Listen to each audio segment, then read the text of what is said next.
안녕하세요, 애국자 여러분. 오늘은 대한민국의 아름다움과 따뜻함을 세계에 알리는 이야기를 들려드리려고 합니다. 이번 이야기의 주인공은 프랑스에서 온 청년 피에르인데요.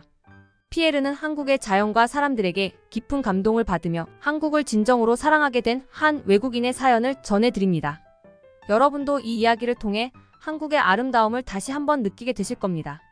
그럼 지금부터 피에르의 감동적인 한국 여행 이야기를 시작하겠습니다. 피에르는 파리에서 태어나고 자란 프랑스 청년입니다. 어릴 때부터 예술과 역사에 깊은 관심을 가져온 그는 고전 건축물과 예술 작품이 가득한 파리의 거리를 거닐며 많은 영감을 받으며 자랐습니다. 하지만 그는 유럽 문화에만 머무르지 않았습니다.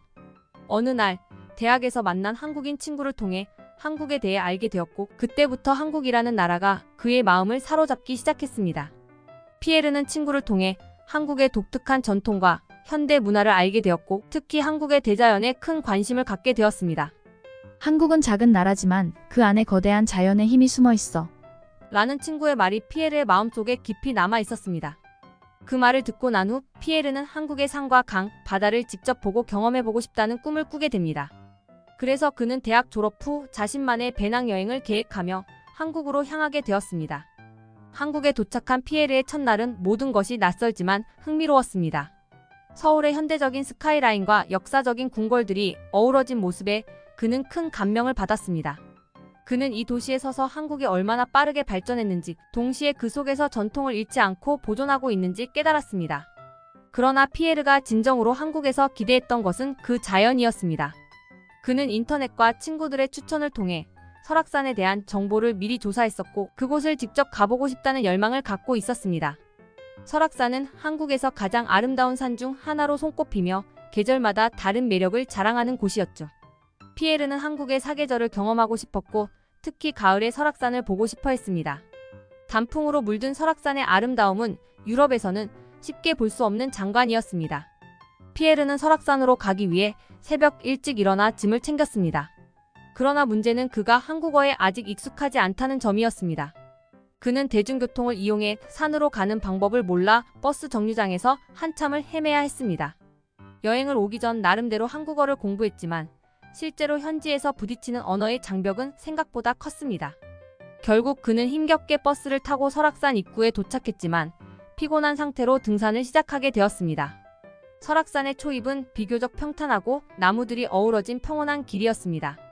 피에르는 등산을 하며 주변의 아름다운 자연에 매료되기 시작했습니다. 한국의 산은 유럽의 산과는 사뭇 달랐습니다.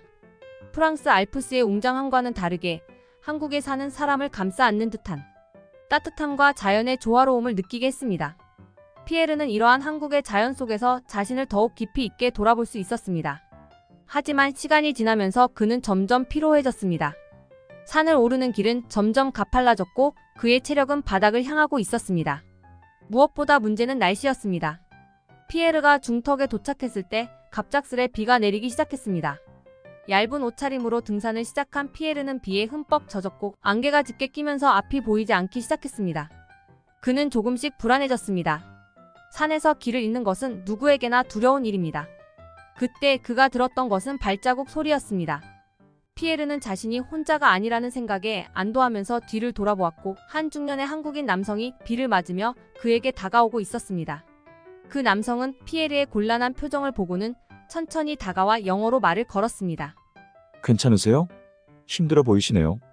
피에르는 놀라기도 하고 동시에 안도의 숨을 내쉬었습니다.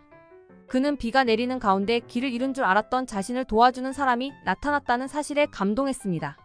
그 남성은 피에르의 상황을 이해하고 자신의 등산팀과 함께 피에르를 도와주겠다고 말했습니다. 그들은 비를 피할 수 있는 곳으로 피에르를 안내해 주었고 간단한 간식과 물을 나누어 주었습니다. 그들은 자신들이 등산 중간에 챙겨온 김밥을 내밀며 피에르에게 먹어보라고 권했습니다. 처음엔 낯설었지만 피에르는 그 김밥이 매우 맛있다는 것을 깨달았습니다. 배고픔에 지쳐있던 피에르에게 그들의 나눔은 더없이 고마운 것이었습니다. 비가 잦아들고 다시 길을 오르기 시작할 때 그 남성은 피에르에게 한국의 등산 문화에 대해 설명해 주었습니다. 한국에서는 등산이 단순한 운동이 아니라 자연을 사랑하고 서로를 배려하는 하나의 생활 방식이라고 말해 주었죠. 함께 등산을 하며 자연을 즐기는 것이야말로 진정한 힐링이라는 그 말에 피에르는 깊이 공감했습니다. 그들은 피에르에게 끊임없이 격려의 말을 건네주었고 조금만 더 가면 멋진 풍경이 기다리고 있어요. 라며 피에르의 기운을 북돋아 주었습니다. 그들의 따뜻한 말 한마디가 피에르의 마음에 깊이 와 닿았습니다. 한국의 사람들은 단순히 친절한 것이 아니라 사람을 진심으로 대하며 자연을 존중하는 마음을 가지고 있다는 것을 피에르는 그들과 함께 걸으며 느끼게 되었습니다. 드디어 정상에 도착했을 때 피에르는 눈앞에 펼쳐진 장관에 숨이 막히는 듯한 감동을 느꼈습니다. 설악산의 끝없는 산맥이 그의 눈앞에 펼쳐져 있었고 가을의 단풍이 온 산을 붉고 노랗게 물들이고 있었습니다. 피에르는 그 순간 자연이 주는 감동을 온몸으로 느꼈습니다. 이 경험은 단순한 여행 이상의 것이었습니다. 그는 산을 내려오면서도 한국인 동료들과 이야기를 나눴습니다. 그들은 자신들의 등산 경험을 공유하며 한국에서 자연을 사랑하는 법과 그 자연 속에서 함께 살아가는 법을 피에르에게 알려주었습니다. 피에르는 그들의 이야기를 들으며 자신이 그동안 얼마나 자연과 사람들로부터 멀리 떨어져 있었는지를 돌아보게 되었습니다. 하산 후 그들과 함께 간 작은 산속의 식당에서 피에르는 한국의 전통 음식을 경험하게 되었습니다. 그곳에서 나눈 따뜻한 국물 한 그릇과 그들의 환영 인사는 피에르에게 이곳이 이제 낯선 나라가 아니라는 느낌을 주었습니다.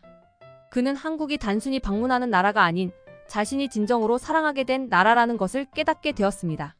한국은 그 자연만큼이나 사람들도 따뜻하고 그 속에서 저는 새로운 가족을 만난 기분입니다. 제가 경험한 한국의 사랑을 프랑스에 돌아가서도 절대 잊지 않을 겁니다. 여러분, 피에르의 이야기를 통해 우리 대한민국이 얼마나 아름다운 곳인지 다시 한번 느끼셨나요? 한국은 단순히 자연의 아름다움만으로 세계인을 감동시키는 나라가 아닙니다. 한국인들이 보여주는 따뜻한 마음과 배려가 외국인들에게 깊은 인상을 남기고 있죠. 피에르처럼 우리나라를 사랑하게 된 외국인들이 점점 더 많아지고 있다는 사실 정말 자랑스럽지 않으신가요? 오늘 이야기가 감동적이었다면 구독과 좋아요, 그리고 알림 설정 꼭 눌러주세요.